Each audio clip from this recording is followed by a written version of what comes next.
Hello and welcome to this roundup of Bluestocking characters in historical romance. I'm Olivia, your new favorite resource for book recommendations you can easily screenshot, and you're watching Random Olive Reads. So, first up, what is a bluestocking? Okay, so this is usually referring to an intellectual or literary woman, and it's usually used as an insult towards a woman and decreases her marital prospects. It's shown in historical romance books where the female main character has other interests and pursuits than finding a husband. It's often discouraged by her partner or her family so that her reputation isn't soiled. Nobody likes these bookish females, right? However, the partner in these romances tends to be either supportive up front or learns to become supportive as the romance develops. So we start to see the female character being respected by her goals and ambitions rather than torn down by society. So I have a dozen books here to go over. First up is Love is a Rogue by LENORA Bell. This is book one of the Wallflowers versus Rogues series. We have Beatrice, who is out in the country and trying to work on writing a dictionary, but she is constantly distracted by the handsome carpenter that is working on her brother's estate. After a while, they're both back in London for the season when Beatrice inherits a bookshop that needs fixing up. Well, the carpenter for the job is Ford, who she has previously met, and these two get to work together again. Now, Ford is wary of anyone in society, and Beatrice is just happy to avoid all of the balls and the marriage mart of the ton. We encounter a fair bit of societal disapproval here because of their different social standings, but we also get to see him respect her ambitions in owning and reopening this bookshop. Next up, we have The Truth About Cads and Dukes by ELISA BRADEN. This is book two of the Rescued from Ruin series. Now, our quiet and shy Lady Jane has somehow befriended a charming rogue, usually commiserating about his overbearing Duke of a brother. Now, Jane thinks that she's assisting her friend in stealing back some jewelry, but really, she's been set up for a prank, and a bunch of gentlemen catch her in breaches, breaking and entering. Completely ruined, now the overbearing Duke Harrison offers Jane a marriage of convenience to help save her reputation and to clean up his little brother's mess. These two are total opposites but slowly get to know each other after their marriage, and we get to see Harrison's stern and protective side. I really enjoyed this book and basically this whole series, so you should definitely check it out. Next, we have Some Dukes Have All the Luck by Christina Britton. This is book one of the Synneful Spinsters series and continues in the same universe as her previous series. We have Bronwyn, who aspires to be a published entomologist, much to the dismay of her social climbing parents. They want to push her to marry a titled gentleman and are pretty annoying about it. Meanwhile, Ash is trying to recover his runaway wards and shield them from his and his father's bad reputation. These two bump into each other in the street. They meet again when she shows up at his manor to hang out and play with the inquisitive wards. Ash somehow gets the bright idea to marry a woman who will take care of the wards, and so he proposes to Bronwyn. We have a really delightful marriage of convenience in the story where they plan to spend 2 weeks together for appearance's sake, and they slowly develop a supportive friendship. I really like seeing these two learn to trust each other, and this is one of those stories where the partner is very supportive of the wife's intellectual pursuits. And then we have A Week to Be Wicked by Tessa Dare. This is book two of the Spindle Cove series. We have Minerva, who is a geological scientist aiming to go to a scientific conference in Scotland with a fossil imprint of possibly a lizard or a dinosaur skull in tow. Except she doesn't have a way to get there. She propositions the town rake, Colin, to fake an elopement with her and escort her to the conference. From there, we face all sorts of road trip calamities. We have broken carriage, highwaymen, more. There's also a super cute bit where Colin calls Minerva every other M name under the sun because he can't remember her name. But, he actually does know her name. This is one of my favorite books from Tessa Dare. And of course, we have another Tessa Dare book on the list. We have When a Scot Ties the Knot, which is book 3 of the Castles Ever After series. Although it doesn't seem like this series is super connected to each other, this book really reads as a standalone. So Madeline knew that her London season would be a total bust, so to keep everyone off her back, she invented a fiance who was in the army, and she would write letters to him and send them. Years later, she's in Scotland doing research on lobsters, and her army captain has come to claim his bride. Turns out her letters were actually delivered to a man with the same name, and he needs to find some sort of reason and motivation for his men to work and keep going. So he has come to marry her and help take care of the land. Um, if this one isn't a great setup, I don't even know what is. It's amazing. And this one's a new release. Her Lessons in Persuasion by Megan Frampton is book 1 of the School for Scoundrels series. So we have Bram and Wilhelmina with an awkward first meeting when he thinks that he's rescuing her from jumping off a bridge, but really she was just trying to have a better look at the stars. It's all banter and witty remarks between these two throughout the entire book.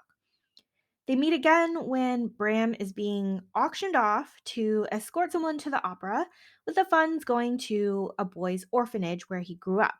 Wilhelmina's new stepmother is anxious to get her stepdaughter married off and out of the house, even though Wilhelmina has no interest whatsoever in marrying and would rather focus on being an astronomer. However, she slowly starts to realize that some of the pursuits that she always avoided because they were popular, like going to the opera or reading fiction, are actually enjoyable, and she slowly starts to shift her position on these items. As Bram and Wilhelmina spend more time together, he realizes that he's in love with her, but he's not really willing to declare himself because she has been so adamant that she doesn't want to marry. This one is a slow build to a wonderful and open partnership, and it has a really great found family friend group that Bram has with his other orphan friends. So I'm really looking forward to reading the books for the other men in this series. And then we have The Duke's Quandary by Callie Hutton. This is book 2 of the Marriage Mart Mayhem series and also available on Kindle Unlimited. So we have Drake, a new duke, seeking the perfect wife this season. While he's busy chaperoning his sisters through the marriage mart, his mother is also hosting another young lady, Penelope, who is an orphaned acquaintance.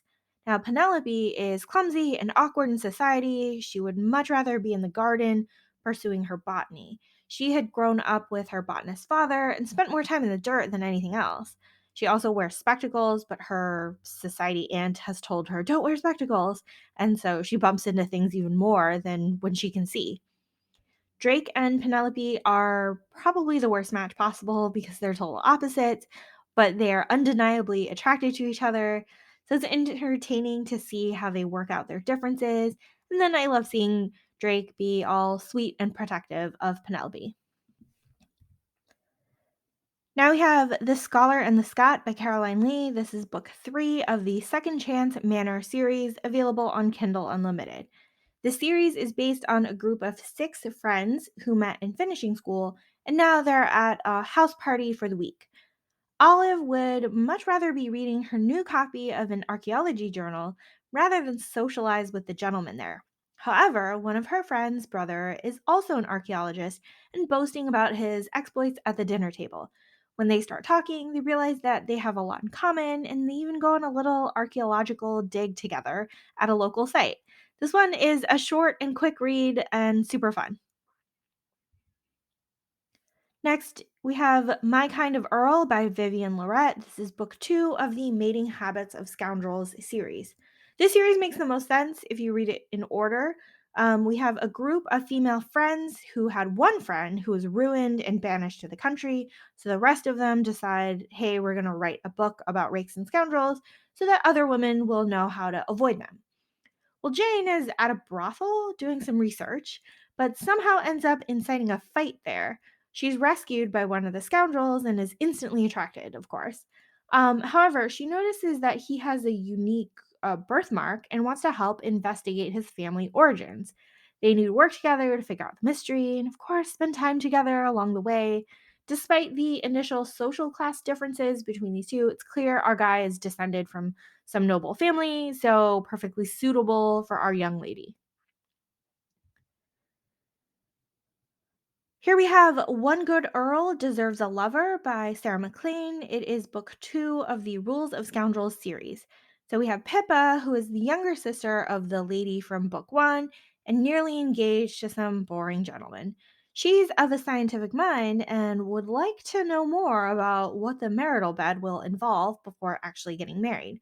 So she propositions Cross, who is an earl and the stern bookkeeper of her brother in law's gambling hell. He tries to resist at first, but also doesn't want her asking anyone else. Um, this one was one of my favorites of the series because she's so like no nonsense and going after what she wants and very like scientific about it. And he's like, "Wait, what? No, you can't just like go ask random people to show you what's happening here." Um, yeah, definitely my favorite of the series. Okay, now we have Convergence of Desire by Felicity Niven. This is book 1 of the Lovelocks of London series and available on Kindle Unlimited. We have an impoverished Earl who needs to marry wealthy. We have a sister who is out in society, but she would rather be working on a mathematical proof. Somehow their paths cross, and Harry proposes a marriage of convenience to our poor lord, with the emphasis there will be no marital relations. He can keep doing what he's doing, going to brothels, while she sets up shop in the country to work on her math. In this story, I love how Thomas immediately notices how Harry's not taking care of herself. She's not eating properly. She's not getting exercise. She actually sees a doctor immediately upon coming to his country estate and has to like kind of follow all of these instructions, and Thomas is really good about taking care of her. This one's a great like slow burn to friendship and then to their ultimate relationship. And of course, Harry is mostly preoccupied with her math project. But this one definitely has great emotional payoff. And finally, I'm going to talk about kind of the original Bluestocking book. Ravished by Amanda Quick is one of the older historical romances that I've read, but um, really sets the tone for the female person who is preoccupied with her intellectual pursuits. Surprisingly, it's a standalone novel, not part of a series. We have our blue stocking lady, another Harriet here, who is more concerned with discovering new fossils in her caves than anything else. You can see the themes start to emerge where Harriet is interested in fossils in caves. Minerva from A Week to Be Wicked is also preoccupied with fossils in caves. So when Harriet finds out that um, she finds out that smugglers are storing stolen goods in her caves, so she writes a letter to the Viscount of the region to come take care of it. So Gideon comes back to town. He's got a terrible reputation because his past fiance died. He's rumored to have killed her, but he's just ignoring it all, off to take care of the smugglers. Harriet was told to stay behind and stay out of trouble, but she doesn't. So these two end up getting stuck in the cave with the tides overnight. When they come out, her reputation is compromised, so they have to get married. At first, she's not having it. She doesn't care about her own reputation. But then she realizes that if she refuses, then Gideon's honor and reputation is at stake. What I love most about this book is there is absolutely no miscommunication between Harriet and Gideon. They are on board with supporting each other and um, defending each other with like everything they've got. Even when Gideon is being accused of any wrongdoing, Harriet is defending him and so sure of his honor. This is really rare to read in a romance. There's no underlying insecurity between these two. They're just teaming up, working together on their fossil project and trying to integrate into society. But yeah, definitely recommend this book. Well, that's the overview of 12 Bluestocking character romances for you to read. Thanks so much for watching this video. Links to all the books I've discussed are in the description box. Like and subscribe so you don't miss future videos, and you can follow me on Instagram at randomolive.